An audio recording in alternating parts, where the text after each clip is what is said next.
Balik lagi bareng gua di SDBARTAE. Kali ini gua mau bawa lo ke sebuah cerita yang gelap, penuh hawa nafsu, tapi juga ngilu dan menyeramkan.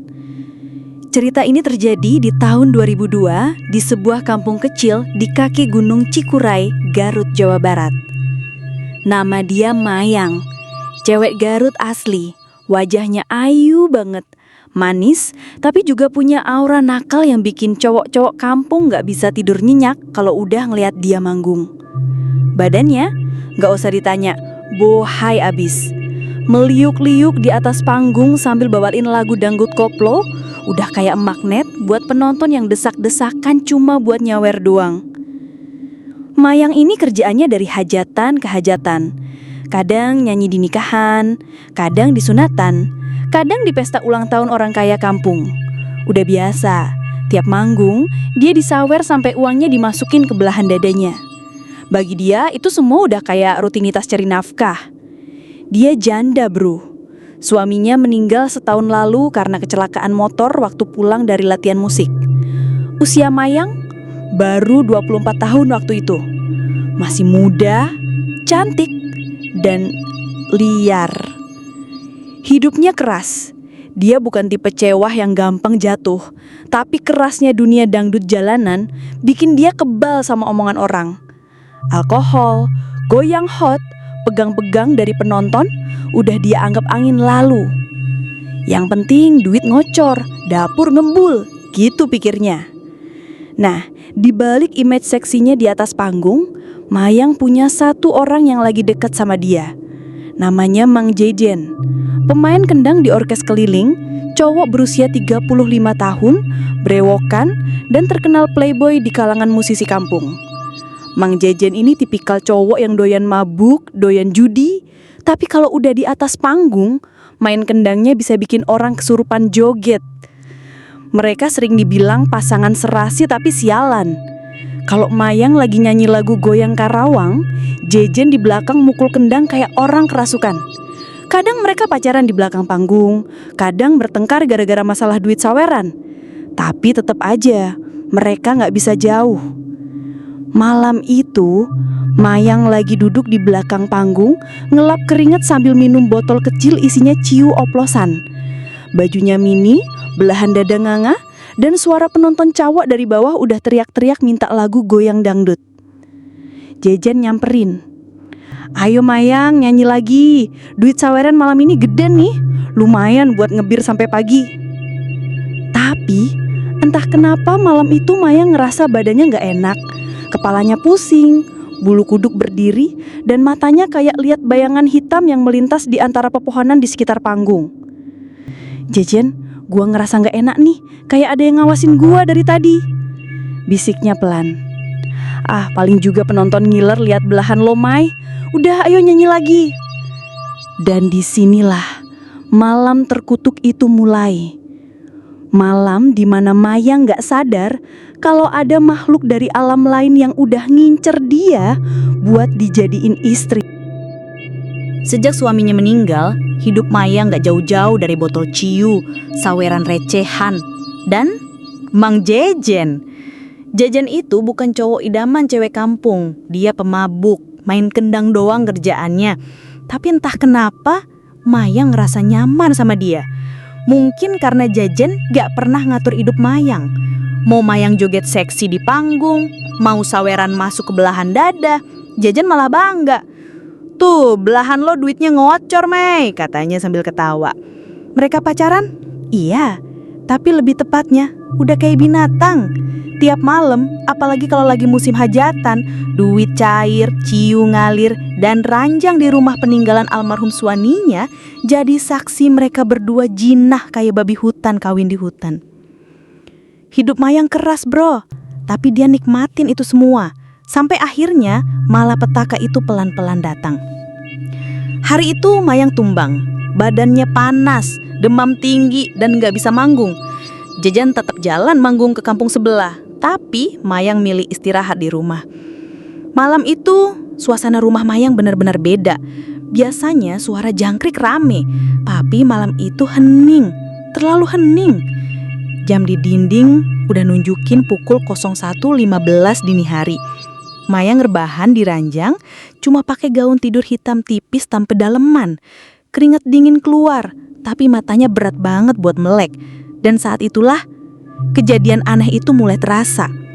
Pelan-pelan, selimut di atas tubuh Mayang bergerak sendiri, seperti ada yang narik, ngebuka lebar-lebar, nunjukin tubuh Mayang yang cuma tertutup tipis kain tipis warna hitam.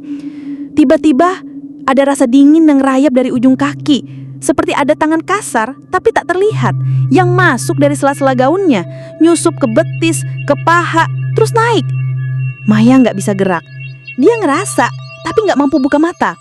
Tubuhnya kaku, mulutnya cuma bisa keluar desahan, bukan karena nikmat, tapi karena dia sadar ada sesuatu yang lagi main-main sama tubuhnya.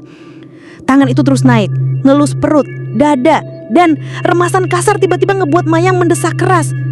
Tapi saat dia berusaha ngelawan, tiba-tiba semuanya hening. Mayang bangun, ngos-ngosan, matanya liar nyari siapa yang barusan nyentuh dia. Kayak ada siapa-siapa. Cuma kamar kosong, lampu remang-rembang, dan suara detak jantung dia sendiri yang berdetak kencang. Gua mimpi kali ya, pikir Mayang sambil nutup wajah. Paginya Mayang udah agak baikan. Dia ngerasa mendingan walau badannya masih lemes. Dia mutusin buat mandi, segerin badan. Masuk kamar mandi, nutup pintu, ngelepas semua pakaiannya. Baru aja air shower nyentuh kulit Mayang, Mayang ngerasa punggungnya kayak disentuh sesuatu. Kayak ada tangan gede, kasar, yang ngusap dari leher sampai punggung bawah. Mayang nengok cepat, tapi gak ada siapa-siapa. Dia coba lanjutin mandi, tapi bro, tiba-tiba dada Mayang diremas lagi. Tapi kali ini keras banget, sampai dia nyaris teriak kesakitan. Mayang loncat keluar kamar mandi, ngelilitin handuk sambil gemetaran. Dia ngerasa ada yang ngawasin dia, tapi dia gak tahu apa. Siangnya Jejen datang. Mayang ceritain semua kejadian aneh itu. Tapi lo tau lah, Jejen mah kagak bakal percaya. Paling juga efek ciu semalam. Minum kagak, mabok iya lo May, kata Jejen sambil ketawa ngeledek. Dan Mayang, dia cuma diem sambil mikir. Kalau ini mimpi, kok rasanya masih kerasa sampai sekarang ya? Sejak malam itu, Mayang gak lagi ngerasa jadi dirinya sendiri. Tiap malam, dia selalu kebangun di jam yang sama, jam 01.15 malam. Dan tiap kebangun, dia selalu ngerasa tubuhnya panas, tapi di dalam pikirannya kayak ada bisikan. Bisikan yang ngajak dia buat nyerahin diri. Hari itu, Jejen ngajak Mayang buat ikut manggung lagi. Tapi Mayang nolak. Gua masih lemes, Jen, badan gua gak enak. Padahal sebenarnya lemesnya Mayang bukan karena sakit, tapi karena tiap malam dia kayak dipakein sama sesuatu yang gak kasat mata. Siang itu Mayang duduk di teras rumah. Pandangannya kosong, tapi tangannya refleks ngeraba bagian tubuhnya sendiri. Seakan-akan ada yang nyuruh buat ngelakuin hal itu. Warga yang lewat mulai ngegosip. Si Mayang kenapa ya? Kok akhir-akhir ini kelakuannya aneh? Jejen? Oh itu mah Mayang kalau udah kecanduan ciu, emang suka begitu, doyan ngelantur. Tapi Jejen gak sadar, setiap dia ninggalin Mayang sendirian di rumah, hawa di rumah itu makin berat. Gak cuma Mayang, tetangga sebelah rumahnya mulai ngerasa hawa aneh. Sering ngedengar Mayang mendesah, udah kayak tempur berat. Padahal kan Mayang tinggal sendiri. Malam itu Mayang gak kuat nahan. Dia rebahan di kasur, tubuhnya mulai panas, nafasnya berat, tangan-tangan tak kasat mata mulai lagi mainin tubuhnya. Tapi kali ini Mayang seperti udah gak bisa ngelawan. Dia merasa nikmat. Dari balik dinding rumah itu, bayangan hitam berdiri sambil mengawasi. Dan sejak malam itu, Mayang gak bisa jauh dari rumahnya. Dia ngerasa kalau dia keluar rumah, tubuhnya berat, kepalanya pusing, dan dadanya sakit kayak ada sesuatu yang nahan dia buat tetap di rumah. Tapi Jejen masih aja ngeyel. Sampai pada akhirnya, suatu malam, Jejen memutuskan buat nginep di rumah Mayang lagi. Tapi malam itu bukan malam biasa, bro. Malam itu, si pemilik baru Mayang mulai nunjukin taringnya. Malam itu, suasana rumah Mayang gelap. Cuma diterangi lampu malam yang cahayanya goyang-goyang. Di dalam kamar, suara ranjang kayu berderit kencang, beriringan sama desahan Mayang dan nafas berat Mang Jejen. Nafsu mereka udah gak ada remnya, bro. Setiap kali Jejen ngerasa puas, Mayang malah minta lagi. Tapi mereka gak sadar, ada sepasang mata besar yang ngintip dari celah dinding rumah itu. Mata merah, melotot, penuh kemarahan. Sosok itu gak terima, karena malam itu Mayang udah diambil paksa oleh Jejen. Malam makin larut, dan setelah puas, Mayang tertidur pulas. Jejen yang belum ngantuk keluar kamar sambil nyalain rokok yang tinggal sebatang. Dia duduk santai di ruang tamu, ngelirik botol anggur merah cap kepala botak sambil nyeruput pelan-pelan. "Nah, mantap, cium mah lewat," kata Jejen sambil ketawa sendiri. Tapi ketenangan itu cuma sebentar, bro. Tiba-tiba botol anggur merah yang ada di meja depan dia melayang sendiri. Tanpa peringatan, botol itu terbang kenceng dan menghantam kepala Jejen. Brak! Kepala Jejen bocor, darah langsung netes deres ke lantai. Jejen ambruk pingsan seketika. Keesokan paginya, Mayang bangun dan kaget ngelihat Jejen masih terkapar di lantai ruang tamu, kepala bocor, darah udah genang di lantai papan rumah itu. Dia panik, langsung ngebangunin Jejen yang masih setengah sadar.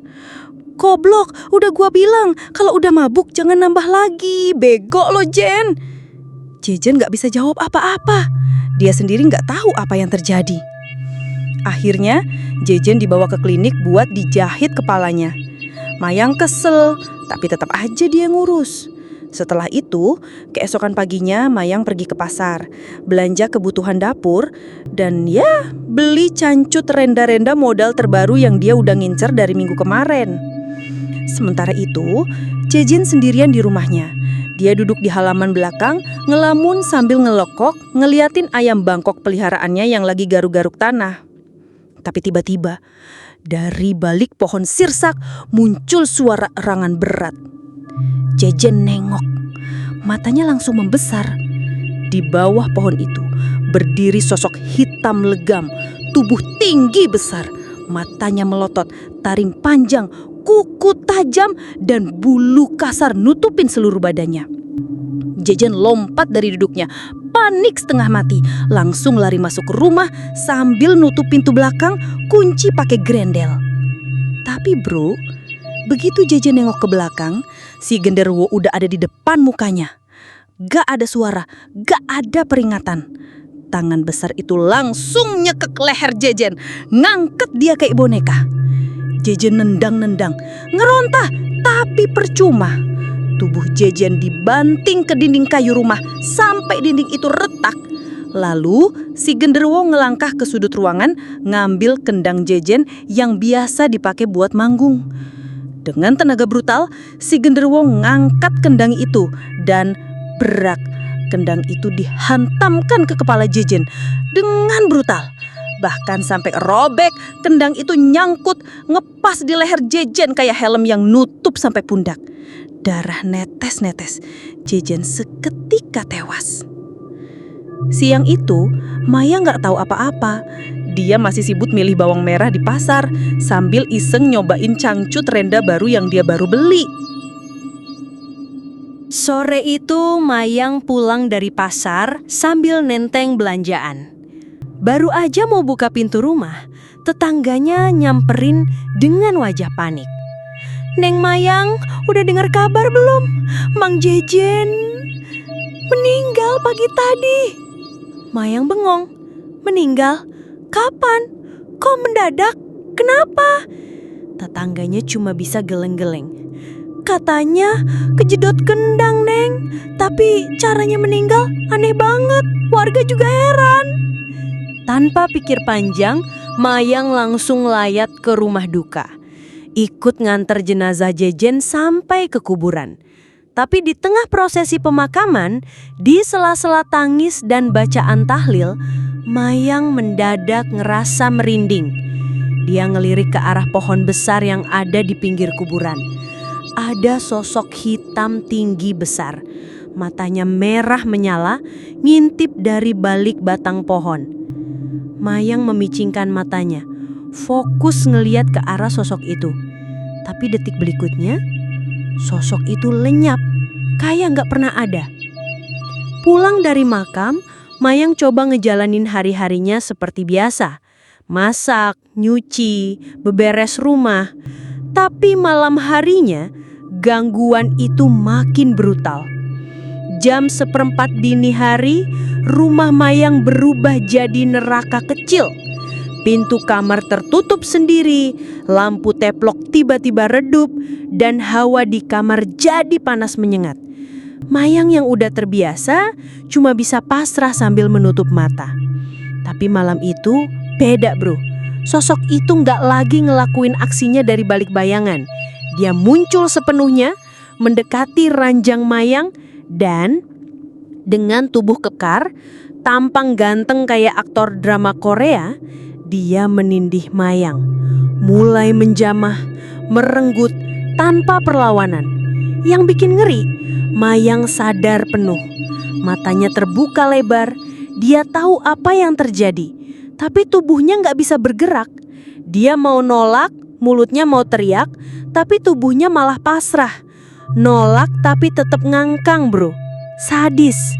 Nafsu itu berlanjut sampai sosok itu berbisik di telinga Mayang. Kamu milikku, bukan yang lain. Dan setiap malam kejadian itu terus berulang. Mayang yang awalnya takut, lama-lama jadi candu. Dia nggak lagi nolak. Bahkan di malam-malam berikutnya, dia malah menanti kehadiran sosok itu. Jiwanya mulai dikuasai, tubuhnya udah jadi milik iblis. Sampai pada suatu malam, sosok ganteng itu datang lagi. Tapi kali ini dia duduk di pinggir ranjang, menatap Mayang dengan senyum misterius. Maukah kau menjadi pengantinku? Tanpa pikir panjang, Mayang mengangguk. Dia udah gak peduli apa yang terjadi. Pikirannya udah penuh kabut nafsu dan bisikan gaib. Dan detik berikutnya, sosok ganteng itu perlahan berubah wujud. Kulitnya menghitam, tubuhnya membesar, matanya menyala darah, gigi taring mencuat panjang, kuku-kukunya menjulur seperti cakar besi, dan tubuhnya penuh bulu kasar. Mayang yang menyaksikan perubahan itu cuma bisa terdiam. Tubuhnya kaku, matanya melotot, tapi gak ada suara keluar dari mulutnya. Dia seperti membatu, tidak bisa bergerak. Iblis itu mendekat, tangannya yang berkuku panjang mengusap wajah Mayang. Lalu tanpa peringatan, cakar itu menembus kerongkongan Mayang dengan brutal. Suara lirih keluar dari mulut Mayang dan tubuhnya ambruk, tak bernyawa. Esok paginya, warga geger dengan kabar kematian Mayang. Tapi bagi mereka, kasus itu dianggap bunuh diri. Mayang ditemukan tewas di kamar dengan luka di leher dan wajah tersenyum aneh seolah-olah dia sedang menikmati kematiannya. Tidak ada yang tahu kalau malam itu Mayang resmi menjadi pengantin iblis. Dan begitulah kisah tentang Mayang si bibruan dangdut yang hidupnya berakhir tragis. Siapa sangka dari yang awalnya cuma urusan saweran dan nyanyi di hajatan malah berujung jadi pengantin iblis. Kadang kita suka lupa, dunia ini bukan cuma tentang yang kelihatan di mata. Ada batas tipis antara yang nyata dan yang gaib. Nafsu, keteraksaan, dan kesombongan manusia kadang jadi undangan buat makhluk-makhluk yang harusnya nggak pernah kita ganggu. Mayang mungkin ngerasa hidupnya bebas, tapi justru kebebasan itulah yang ngebawa dia ke dalam ikatan gaib yang nggak bisa dia lepasin lagi. Dan sampai sekarang, rumah peninggalan suaminya itu masih ada di pinggiran Garut. Kosong, sepi, dan katanya kadang dari dalam kamar suka kedengeran suara perempuan yang lagi ketawa pelan diiringi suara kendang yang main sendiri. Entah bener atau enggak, tapi warga setempat percaya Mayang udah jadi bagian dari dunia yang beda. Satu pesen gua bro, Kalau hidup lo udah ngerasa bebas, lihat kiri kanan dulu. Jangan-jangan kebebasan lo itu cuma ilusi, karena ada yang lagi nunggu lo kepleset. Dan dia bakal dengan senang hati ngegiring lo ke dunianya. Dan kebebasan Mayang itulah yang membuat Mayang menjadi pengantin iblis. SDB RTI undur diri, salam misteri dan bye-bye.